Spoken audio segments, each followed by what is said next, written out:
तो देखो आज जो है हम ये जानने वाले हैं कि सेंट्रीपिटल फोर्स क्या होता है और कोई भी बॉडी सर्कुलर मोशन कैसे करती है। ठीक है, बहुत सिंपल फंडा है। हमने कहा था कि जब कोई बॉडी स्ट्रेट लाइन चलती है तो उसके पीछे रीजन ये होता है कि जिधर फोर्स लगता है वो बॉडी उधर डिस्कस करती है। ठीक है, दूसरी स्थिति हम लोगों ने पढ़ा था प्रोजेक्टाइल मोशन। मैंने कहा जब किसी बॉडी पे फोर्स एंगल पे लगता है तो बॉडी कौन सा पाथ कवर करती है बेटा? प्रोजेक्टाइल मोशन, यानी कि वो फोर्स का एक कंपोनेंट उसको आगे ले जाएगा और एक फोर्स का कंपोनेंट उसको ऊपर ले जाता है। ठीक है, तो इस तरह से वो प्रोजेक्टाइल पाथ को गेन करता है। समझ आ रहा है?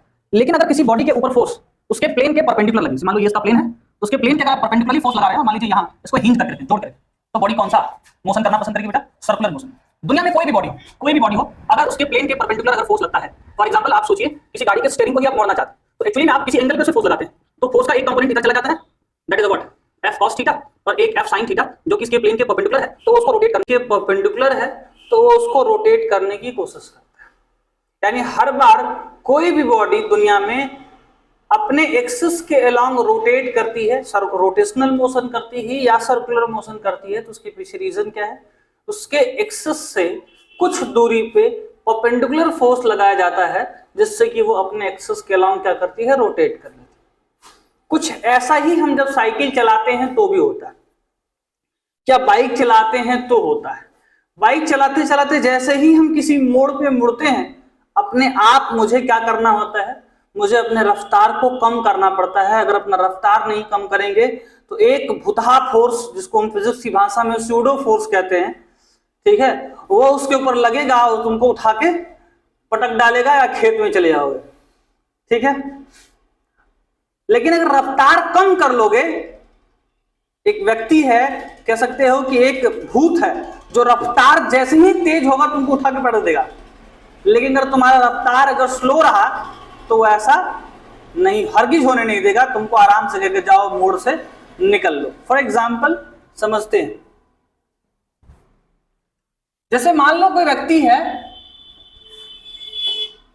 जो एक मोड़ पे मुड़ रहा है, तो जैसे ही वो मोड़ पे मुड़ेगा उसके ऊपर एक स्यूडो फोर्स बाहर की तरफ लगता है जिसकी वैल्यू mv² के बराबर होती है। m मास है, r radius of curve path, जिस कर्व पाथ पे वो चल रहा है, जिस मोड़ पे वो मुड़ रहा है, उस मोड़ के उस आर्क को कवर कर लीजिए और उसके बाद उसके सेंटर से मिला लीजिए।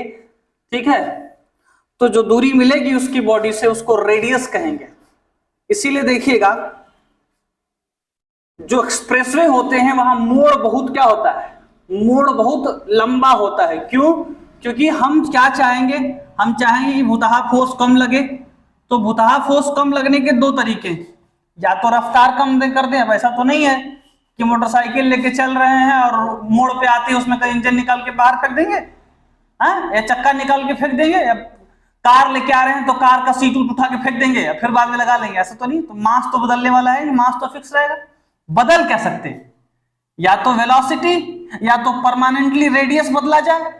तो रेडियस बदला जा सकता है, इसीलिए जितने भी एक्सप्रेसवे होते हैं उनका मोड़ बड़ा लंबा होता है, क्योंकि जान रहे हैं 150 की स्पीड से गाड़ी चलेगी और जब गाड़ी मुड़ेगी मोड़ पे तो एक भूत रहता है, भूतहा फोर्स, एक स्यूडो फोर्स लगता है जो उसको क्या करेगा? बाहर की तरफ गिराने की कोशिश करेगा। भाई शैतान है तो भगवान भी है, तो शैतान अगर गिराना चाहता है तो भगवान उसको बचाएंगे। अब डिपेंड करता है कौन ताकतवर होता है, शैतान की भगवान। अगर शैतान ज्यादा ताकतवर होगा तो फिर उसके बाद डिलीट हो जाएंगे, और अगर भगवान ताकतवर हो तो सही सलामत अपने घर पहुंचेंगे। आइए समझते हैं होगा क्या। तो जैसे ही आप इस मोड़ पे मुड़ते हैं इसके ऊपर बाहर की तरफ एक सेंट्रीफ्यूगल फोर्स लगता है जो दो बातों पे डिपेंड करता है, बॉडी के वेलोसिटी पे और दूसरा रेडियस पे। ठीक है, अब इससे बचाएगा कौन? जो गाड़ी जा रही है उसके टायर और रोड के बीच में अंदर एक फ्रिक्शनल फोर्स लगता है।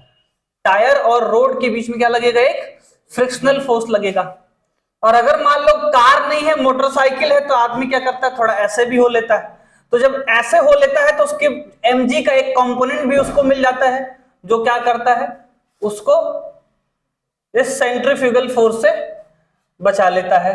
तो दो चीजें मिल सकती हैं। अगर मान लो ये बाइक वाला है तो कहीं ना कहीं टायर और रोड के बीच में लगने वाला फ्रिक्शनल फोर्स भी उसको बचाएगा, और साथ ही साथ और कौन बचाएगा बेटा?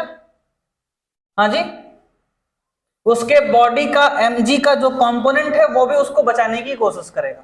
ठीक है, ये पूरी कहानी है।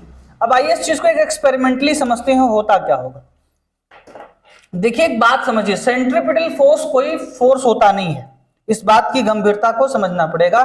सेंट्रीपिटल फोर्स जो होता है वो एक डिराइव्ड फोर्स होता है जो अलग अलग जगहों पे अलग अलग तरीके से मिलेगा। सन के चारों तरफ जो अर्थ है जब वो मूव करती है तो क्या होता है, जब सन के चारों तरफ अर्थ मूव करती है तो अर्थ के ऊपर सेंट्रीफ्यूगल फोर्स बाहर की तरफ लगता है और सन और अर्थ के बीच में क्या लगता है, एक ग्रेविटेशनल फोर्स लगता है ना, यूनिवर्सल ग्रेविटेशनल फोर्स जिसको कहते हैं। वो लगने से उस चीज को बैलेंस करके रखा हुआ है और वो उसके चारों तरफ सर्कुलर पाथ पे मूव कर रहा होता है। इनटू द सेम वे, एकदम यही तरीका अलग अलग सेंट्रीफ्यूगल फोर्स के ऊपर होगा। सेंट्रीफ्यूगल फोर्स क्या बाहर की तरफ लगेगा और सेंट्रीफ्यूगल फोर्स बचाने, एक हमारे पास हाथ में एक